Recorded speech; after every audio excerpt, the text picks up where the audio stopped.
Hello, you wonderful people, and welcome to another episode of Crime Centric. This being a show where it's about crime dramas that I watch. For today's episode, I'm going to talk about the latest episode of Animal Kingdom. A lot of interesting things went down in this episode, so let's break it down. Well, there was this interesting thing that I was thinking about in the season premiere that didn't really get answered this episode too, but it's like the whole Angela thing. I mean, maybe there's like extenuating circumstances, maybe like Emily Deschanel wasn't available at the time for them to do it, or whatever the case may be, but they just, or maybe that's done entirely on purpose. I haven't looked into it. Maybe there's reasonings behind it, but they dropped an Angela storyline. Like, it isn't dropped, it's still there in the background, but the last time we saw, she was with them, but now she isn't, and even to the point Jay's, well, because her parole officer shows up, and Pope doesn't really say much about it. It's like, yeah, he's popped by a few times, that's about it. And so other than that, you know, Jay's kind of like, well, we'll change the locks or whatever. And Pope is like, no, I'll do it. And he just kind of wants to, because obviously Jay was never the biggest fan of Angela, obviously, like her and Julia's history. But then Pope is just kind of like, I think because of that, like, Pope is just kind of looking at him like, oh, dude, it's like, you're the issue or whatever. So, but to be fair, let's focus on Pope. Pope, it's going through a lot this episode. He's kind of falling apart. Because it's the whole thing of like, right, like we need to like bury our mom, we need to do it now. It's not that like they as a family need to do it, it's he needs to do it because I think for him, he thinks if he can just bury her, then everything will be okay to some extent.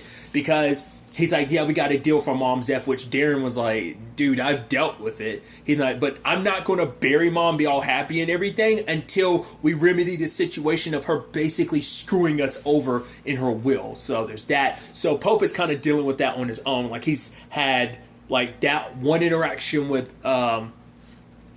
Jay this episode. He talks to Darren that once, and that doesn't even say anything to Craig when he walks by him earlier at Darren's bar. So like he's pretty much on his own the entire episode. He trades in Smurf's car for someone else because he's trying to get rid of every reminder. He doesn't want to be constantly reminded of it. So it's like, right, we got to get rid of the car. I mean, still managed to take that photo of him, Smurf and Julia with him. But he tried to get her buried, but it's like, oh, you kind of came at the wrong time, so we can't bury her. You have to come back tomorrow. But he's like, no, it needs to be done now. And just holding on to his mom's ashes because it's just a reminder that she's gone. And obviously there's so much left unsaid. It's like, because it was sudden. I mean, it's one thing if she was sick and dying, and, you know, that was one thing. But also it's just like, right, she died in front of him. And it's not like it was like she went in her sleep. It's like, no, Jay pulled a trigger on her. So that's going to mess you up in some right too, because Pope has always been messed up, and his relationship with his mom has always been messed up. Very, very weird relationship. Like, they all had a weird relationship with Smurf. Pope seemed the most like mama's boy of it all. Now getting even bigger peeks at him and Julia's childhood. You're like, yeah, like she didn't do them any favors raising them the way she did. Once again, not trying to judge anybody. I'm not a parent, so who am I to say anything? But it's just like, once again, even Julia told her in the premiere, like, yo, like, I think Andrew needs more. He needs more of something, and his mom never really gave him, because I think because she was spiraling out of control in her own right, just because, you know, what she was dealing with. I think it's mainly like the aftermath of everything with Colin. It's still just, it was there, and she just wasn't really the mother she should have been. Once again, I think that's part of the reason why Julia kind of spiraled the way she did. Pope became what he did. Like, they just kind of went two separate paths, but like their mom was kind of the source of their like destruction, I think. You know, whereas Julia was very like self-destructive, I think Pope was his, you know, because, you know, depression is like anger turned inwards is kind of what they say, right? So I think it's a combination of, there is some self-destruction, but I think it was always outward anger. He always was able to lash that out at someone, and now like he doesn't even have Smurf to lash out at, so it's like all that anger, all that he feels, like the complex emotions are all just like buried inside, and they're just like bursting at the seams to get out. So he went to the plot, and the only plot that's actually made out is Julia's. Like, the rest of them are blank until the rest of the family gets buried. But it's like, right, you got your mom in your hands, and your sister's dead in front of you. It's just like, it's a lot. And when he kind of snaps out of it, he wakes up at the pool, because I brought it up in the premiere. I thought Pope was going to, like, flush her down the sink or something like that. But I was like, oh, this is a close second. Dumping her in the pool, and it seems like he was in a fugue state, like he blacked out, which I'm like, oh, that's not good. that's not a good sign. Like, either you were just like so filled with rage that you just saw red and just you were so overwhelmed with your emotions you blacked out and did that subconsciously, or maybe there's something medically wrong there. I mean, hell, there could have always been some, we don't know. So it's hard to say whether he was just in a fit of rage and he did that, or whether he just the way he was touching himself, it seemed like he legitimately doesn't remember how he got there. So that's gonna be interesting. I'm curious, like, how Darren, Jay, and Craig are gonna feel. Jay probably won't care. Like, he didn't have, like, the loving grandmother relation. Like, he didn't have the bond with, like, Smurf the way the others did. Like, she was the only, like, obviously, like, grandmother he knew and everything. But it's like, I mean, Smurf's relationship with everyone was super complicated in that family. But I think, like, Jay might be the one that doesn't care as much. Because to him, he's the only one that's like, right, I'm not, like drowning in the past like everyone else is. Darren's drowning in the past. Pope is drowning in the past. Craig, he's trying to live in the present. But Jay, I think that's it. Jay's probably like the only one looking to the future, where everyone else is either stuck in the past or stuck in the present, you know? And he's like, nah, I'm trying to move past even the present. I'm trying to make it to the future, like, you know, because he's the one that wants to take charge of the family the most. He kind of was groomed in that way by Smurf, you know? So for him, it's almost like, I guess in a way, too, it's almost like, this family owes me, because, like, what happened to my mom, my uncles, none of you did jack shit. Smurf didn't do anything either, so, like, my mom's circumstances, yeah, they're her own, but it's still a thing of, like, none of you were really there for her, so, like, I think that's even more reason why he wants to come out on top. It's like, yeah, this is kind of my birthright, this is what you owe me, but, you know, maybe that could be me just reading too much into it, but that's kind of my thought. But, speaking of Jay, you know, everything he's doing, like, trying to run things. Like, obviously, there's a conversation of him, Craig, and Darren going to see the lawyer, and it's like, right, Pamela gets everything, including the house. They talk to Pam's, like, lawyer, and it's like, oh, yeah, she's fine with this deal. And Darren's like, yeah, I bet she is. The deal where she gets everything and we get nothing. And even Jay being like, yo, is there any way to contest this? And it's like, no. Because basically they would have to prove that Smurf wasn't in her right mind state at the time. And it's like, well, she was sick and everything. It's like, no, she made this will 4 weeks ago. And she seemed pretty, like, you know, in the mind state. So there was even Jay threw out this creepy line that, like, I'm surprised no one reacted to it. Because I guess Darren and Craig would be like, well, like, basically, if she didn't show up to, like, court or something like that, would it, you know, and it's like, right, if something were to happen to Pam, it would revert to her, like, it would go to her kids. It'd basically stay in a position until they were, I guess, like, in a position to claim it, if that were the case. So it's like, right, there's nothing they could do about it. So they're kind of stuck in a sucky situation. They've got, like, 4 to 6 months to move out of the house, probably even faster, depending on how things roll. Once again, it's a woman that they don't know. Pope does, but he met her when he was a little kid. We don't know how long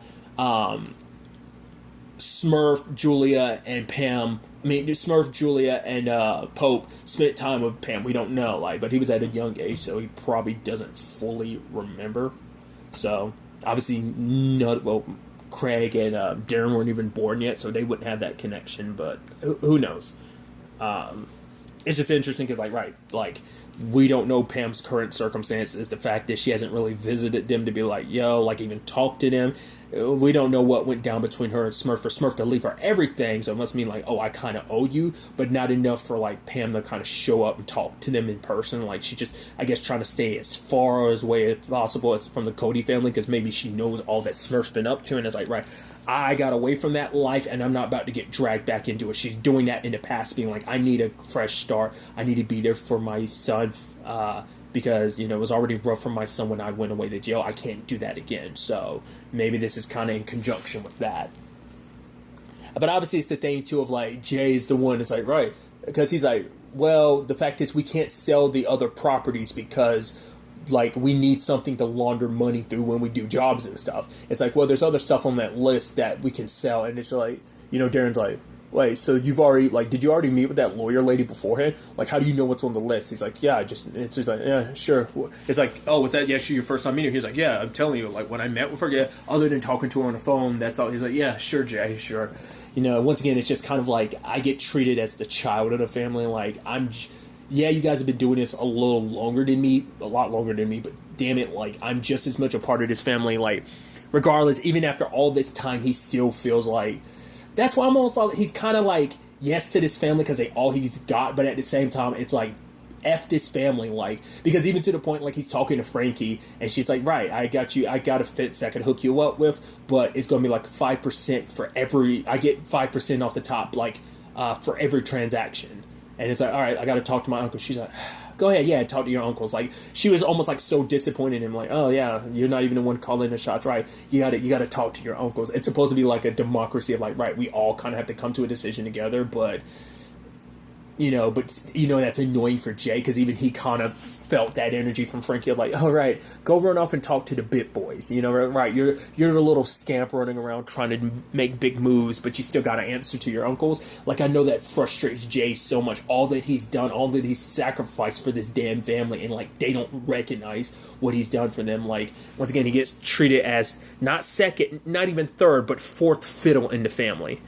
I mean, with even though Smurf and Baz are dead, he's probably still considered like sixth fiddle to a certain extent, So it's just And so he talks to Pete and finds out about the job. Which the moment Pete starts mentioning that, it's like, oh, is it? Because it's like, oh, is it drugs? It's like, nope. It's like, for one, you'd have to climb some mountains and stuff like that to get to it. But yeah, someone doesn't know it's there for now, so it's time to jump on it. And it turns out, like, obviously, it's like a boatload of cash, which you immediately, like, granted, I heard caught a snippet of the preview and I know whose money it is, but even if I didn't know that already, I was immediately like, the moment I heard it, I was like, don't do it, that's stupid, don't touch the money. It's like, it's the thing of like, oh, we'll get there really quickly, we'll get the money and bounce, and it's like, no, this large sums of money being moved by like that are just going to be money from very, very bad people. The type of people that will probably hunt you down and slice you into pieces because, oh no, like, oh, there's only $50 missing. No, that's $50 of our money. I don't care if it's the principle of the matter. This seems like that type of people. Once again, even before I even got that preview, like, telling us who it is, like, even beside that, I'm like, no, like, this seems like some very bad people's money, and it's just like, oh, that's stupid. Okay. Sure. I mean, hell, you literally just had to deal with the ramifications of the preppers. To be fair, that was a whole can of worms that Smurf opened by killing their dad. But, still. It's just like, after dealing with that situation, that turned into a whole gunfight situation, like, battlefront at home. Like, ready to really go to war with, like, a whole other group. Alright, cool. So Jay kind of jumps on it. He brings it up to Darren and Craig, which they're down for it. But it has to go through Pope first, so we'll see what Pope's reaction to that is next episode. But speaking of Darren and Craig, Darren ends up hooking them up with like a job, which kind of goes bust because, like, right, there were like a whole bunch of rich kids like getting, because they got drugs from Ren, which Craig didn't appreciate that one bit. It's like, yo, don't be selling drugs in the same house as our kids, but it's like, right, I owed someone a favor, but at the same time, like, I got bought out for 5G, so it's like, all right, they're throwing around this much, like, stuff. It's like, right, these people must be, like, pretty stacked, so him and Darren go and try and rob them, but they've got nothing but, like, singles, and also because all their money's, like, they're rich kids, but they're more modern rich kids. Well, I think there's a funny commentary in that of like, right, when you're thieves, you kind of have to like adapt. Perfect timing too, because like you have leverage redemption. It's all about kind of they've handled things a certain way. It's like, right, you kind of have to adapt with the times. Same thing for them. It's like, yeah, you're expecting us rich kids to have a whole bunch of money on us. It's like, no, like there's freaking it's all in Bitcoin now, so it's like, right, it's like cryptocurrency, and then it's like, oh, what's this watch? It's plastic. What do you expect, a Rolex? It's like, right, that type of stuff is a very old money type of thing, and the new bloods are going to be like more like practical stuff like Rolex, because I'm sure it's like, right, like flexing stuff like that is just asking to be robbed, or maybe it's just like, yo, this is new age type of, because even like Craig being like, you guys suck at being rich, because they're not flaunting it like most people would, so they ended up getting like $300 in like singles. They ended up getting some jet skis to sell. Well, I guess they just let the other one float, because they just kind of left it behind. I guess it's like they didn't want to give them an opportunity or whatever. But I love that like Craig like called, like, you know, it's like, right, our engine stalled, plus we ran out of drugs, and he sprinkled cocaine on them and put it in one of the dudes, and he's like, really, bro? He's like, seriously. I guess it's like, right, kind of a middle finger for, like, yeah, buying drugs from Ren, so, like, yeah, don't do this again, like, won't have to worry about it. Or maybe it's just kind of a middle finger for, yeah, we went through the trouble of robbing you, and you had nothing, screw you for making us waste our time. Maybe that's more to the point.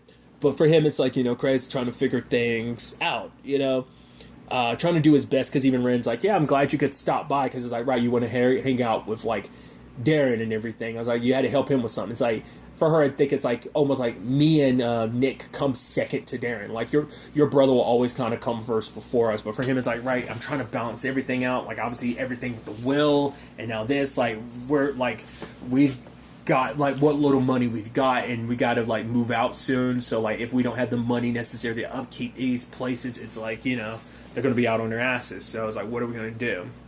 Which Darren's got his own stuff to deal with. For one, that detective, I love that line of, like, right, I honestly didn't give a crap about you and your bros, but now you got my attention. I noticed you, and now I'm going to be all up in your shit. It feels like that. So they've got that to worry about. But, I mean, luckily, Adrian's not around to be... Like, the fact is, Adrian kept getting tossed around. I think it's more so just, like, the ramifications of what Adrian did, like turning on them. So there's that, turning on the Codys, but also... Because I was wondering, like, are they going to try and bring Adrian back? But it was like, no, it was just, I think, more so just the point of, like, hey, you just got to deal with the aftermath of it. I think that's all it kind of got chalked up to be. But, aside from just that, like, Craig is just straight up missing Adrian, you know? Because I think, I mean, to be fair, it's like you had the opportunity to go with him, and especially his last words to you being like, I love you, but you're the worst thing that ever happened in my life. There's that. 2, you decided to stay, and for what? You stayed for all of this bullshit. Your mom's dead. You know, it's like, right, there was literally, it's the biggest regret of, like, right, I had to let Adrian go because I was doing what was best for him. I put my feelings aside. Oh, and I did all that. I tried to be selfless in the end and do what was right by him, and for what? I crushed and destroyed my own happiness for nothing, because now I'm alone, broken heart, you know, with nothing and no one. For what? Nothing. So he's burning Adrian's stuff inside of his house. He's getting drunk, telling Craig, hey, let's go surf. Like, he needs something to take his mind off Adrian. Even though you're going to do something that's going to immediately make you think of Adrian, because you were literally just watching a thing of Adrian surfing. So it's like, you know. So, but once again, Craig has to be that person, like, you know, once again, out of the siblings, like, they're the most tight-knit, always have been. So, yeah. And I'm sure that's not, once again, going to sit well with Ren, because it's like, of course you're going to be there for your bro. I think for her, she's going to try and break that cycle a little this season, but we'll see. Other than that, it's the past stuff. With, once again, Smurf just running wild. Once again, you got kids and you're running wild. Running wild before was one thing because you weren't, like, you didn't have, like, 2 babies with you. But now it's like, right, like, Pam's trying to move on with her life, find some other means of making money because she's trying to get out of that life. But, you know, it's like, Smurf just doing whatever she wants, robbing that jewelry store place like that, just smash and grab. Not even smash and grab, like, oh, I'm trying them on, well, and straight up grab and just bounce. Your kids were in the backseat when the dude rolled up with a gun. Luckily, Pam running him over, but, like, it's just like, haha, she's having so much fun. She's just literally spiraling. And I just think the timing's interesting, because as we're seeing her spiral in the past, we're seeing Pope spiral present day, which is interesting because we're also seeing Pope kind of, like, out there as a kid in the past as well. But, on top of that, there is the party that they went to, and Smurf getting high and everything, but then kind of starts stuff with, if I'm not mistaken, that's the actor who plays John Henry Irons on Superman and Lois. I think it was Marcus. And so he's like having fun and everything until Smurf is like, nah. And he's just like basically like, right, might as well take advantage of that body of yours. It's kind of what people want, so you get away with whatever you do, but it's not going to work until, like, you know, eventually that body of yours is going to get tired out. And she's like, oh, Marcus, you bore me. And he didn't like that. Pulls out the gun, which apparently he does that a lot. It's like, oh, there's Marcus. He must have gotten super high. He's up here pulling out the gun. gun again. But Smurf just being her, because she's so, it's not like being a badass, it's just being reckless and just being like out of control, that she's like, right, go ahead and pull the trigger. She saw that the safety was on, but still. And so for Pam, it's like, I need those people to respect me because I need a job, because this isn't just about your shenanigans, this is about me and my family. Like, what is up with you? Like, you show up on my front door looking like you need a meal yourself with these 2 babies, so like, what's the deal? And she's like, I don't know. It's like, well, you need to get yourself under control. Your children need you to figure your shit out, you know? So, and maybe the question is, maybe Smurf never did. Obviously, this is before she created the orchestrated crime ring, because that's a conversation that Frankie had with J2, is like, the fact is that Smurf, why she was so successful, is she had a network, and it's like, the boys don't actually have a network, because, yeah, there's Smurf's network, but once again, a lot of those people are people who are tight with Smurf. There was years of built up relationships. It's like, yeah, like, you guys are like her grandchild and her kids, but you're not Smurf.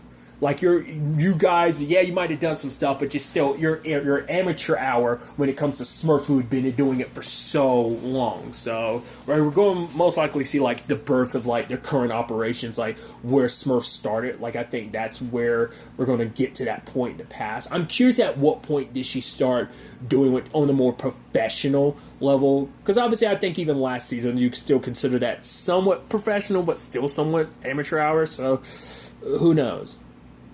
It's definitely going to be interesting to see where the next episode takes us with all of this.